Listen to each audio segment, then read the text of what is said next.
This Navy man died 24 hours before an appointment, but I uncovered an issue that could affect hundreds or even thousands of other vets who served.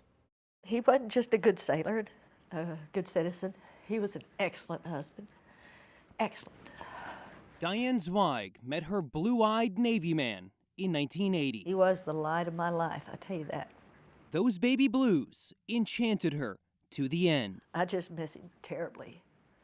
When cancer attacked Ted Zweig. It had exploded through his whole body.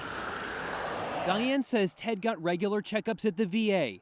No one noticed anything until he complained about his vision, and an emergency room doctor spotted the cancer during an MRI.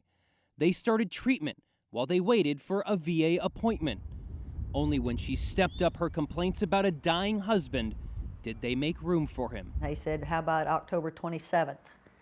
And that was about a week and a half away. And I said, okay, we'll take it.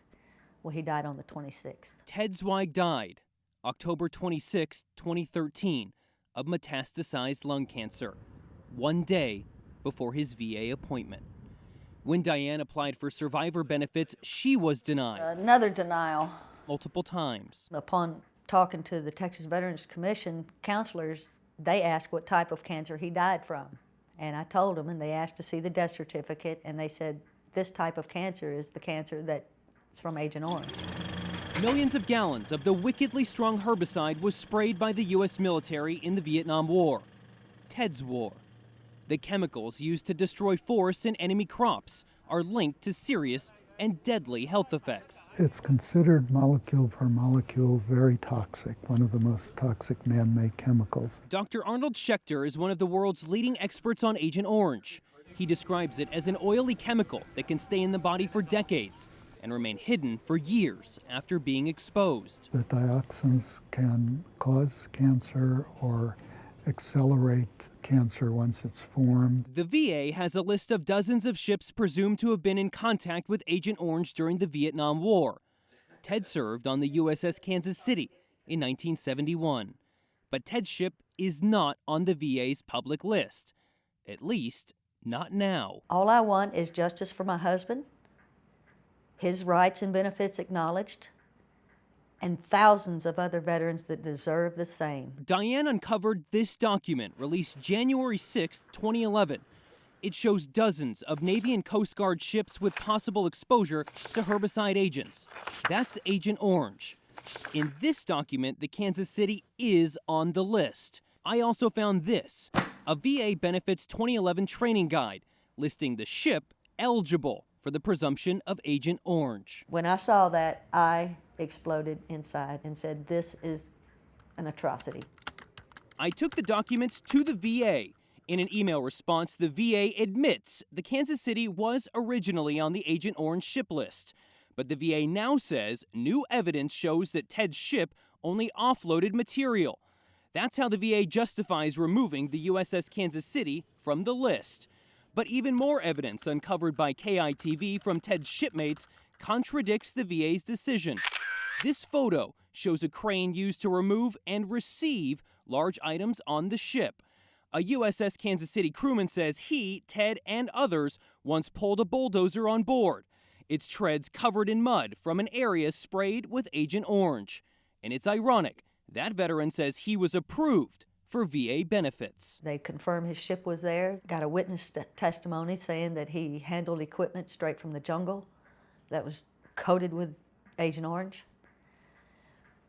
And they still deny it. Another shipmate told KITV they ate the food from Vietnam. Meals straight from the area soaked with Agent Orange. Dioxins can get in your body by going through the skin, by being eaten. I asked the VA, has anyone who served on the USS Kansas City been approved for benefits of an Agent Orange-related disability claim? The VA told me they couldn't answer my question, but several veterans who Ted served with could. Scared the VA will try to take their benefits away, these men wouldn't go on camera, but say yes, they have been awarded benefits connected to Agent Orange, meaning the VA has acknowledged people aboard the USS Kansas City were exposed, but still won't put the ship on the pre-approved list. We need to know the list of ships that were there. Texas Congressman Lloyd Doggett is backing federal legislation sponsored by New York Congressman Chris Gibson that would search out ships possibly exposed to Agent Orange and determine which are eligible for coverage. If you serve just offshore, you don't get that presumed coverage. I believe that needs to change. I have a bill to do that. Under current law, Blue Water Navy veterans who did not set foot in Vietnam or serve aboard ships that operated in the inland waterways of Vietnam have the burden of proof to demonstrate exposure to Agent Orange. And Ted's chance for undeniable proof came one day too late. He thought he was one of the safe ones that actually made it out alive. Guess what? He's not. If approved, the legislation will make sure there are no ships like the Kansas City missing from the VA list. I want to be sure that we know, that we hear from anyone who thinks they might be in that situation, and that we see that they get justice. Hundreds of vets dying right now from this cancer exploding. And the VA is not going to acknowledge it, or even acknowledge their ship was exposed, because it's not on the master list. Shipmates say more than 300 people served on the USS Kansas City at that time.